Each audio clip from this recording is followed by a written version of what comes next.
Skipper's Canyon, New Zealand. This is one of the most challenging and famous tracks in New Zealand.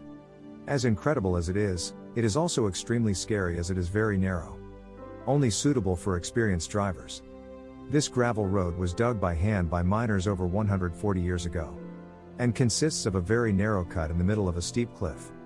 It is such a dangerous road that your rental car insurance will undoubtedly be void if you decide to drive on it. It was built during the gold rush when a precarious freight track was the only access to the town of Skippers. Although it was considered a feat of engineering at the time, the miners who built it didn't think much about comfort, let alone safety. The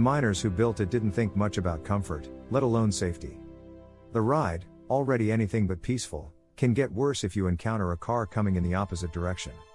One of the two cars has to back up until they find a space where they can both pass. The problem is that this can take miles, depending on where you are. But tell me, would you drive through the challenging Skipper's Canyon? Los Yungas Trail, Bolivia. This is the Los Yungas Trail in Bolivia. This Bolivian highway is known as the Road of Death for obvious reasons. Driving in any direction on this 69-kilometer zigzag road is very dangerous.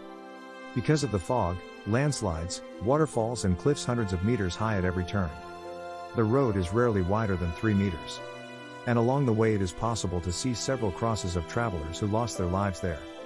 The road connects the capital Lopez and the town of Coroico. Until 2006, the Los Yungas Trail was the only crossing option.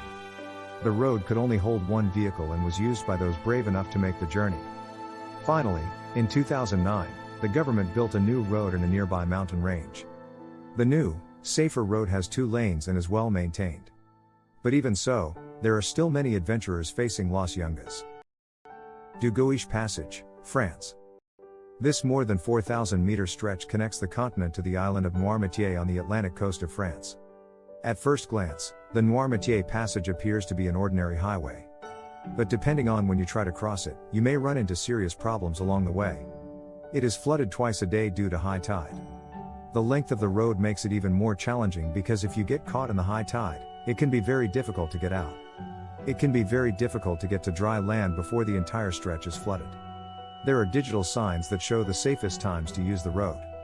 They are updated daily with sea level warnings and give speed warnings. Despite the warnings, every year there are incidents of people being trapped by high tides. And in some cases, people die for lack of caution. For this reason, elevated rescue towers have been built to provide a safe place for stranded travelers until the tide recedes. Transamazônica, Brazil. The Transamazônica or BR-230 is very controversial. It was part of the National Integration Program of the military government and its inauguration took place more than 50 years ago.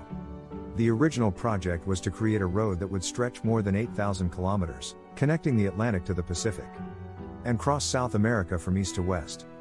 However, the plan was changed to a project that would only reach the border between Brazil and Peru. But the work was never finished. Today, at more than 4,200 kilometers, it is one of the longest highways in the world, although it is still unfinished. Since the 1970s, the highway has been unsafe to use because it is not completely paved.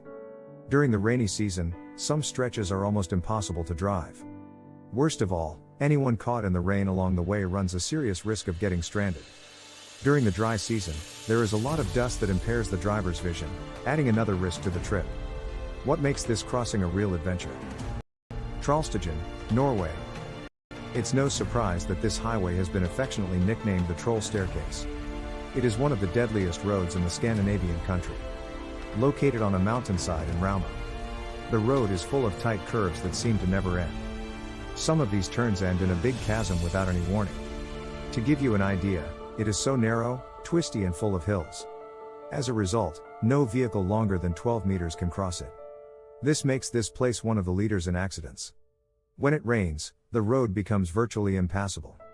And even more so when it snows, as this is where most accidents occur. Patiopoulou Pertikaki, Greece. This Greek road is 28 kilometers long on a mountain. And it is completely unprotected, with no guardrail to protect vehicles from the edge of the road. And it's absurdly narrow, and if that's not enough to scare you. To make matters worse, the elevation of the road changes every 500 meters along its entire length, further increasing the risk of things going wrong. There are also some very steep sections full of holes, loose gravel and potholes. In addition, the place is prone to heavy fog and mist. To make things even scarier, there are no signs or lights. This makes the predictability of danger almost impossible, incalculable for any driver who decides to venture into it. Therefore, it is recommended to all tourists to take alternative routes. Patio Pulo Pertacaki is not for amateurs.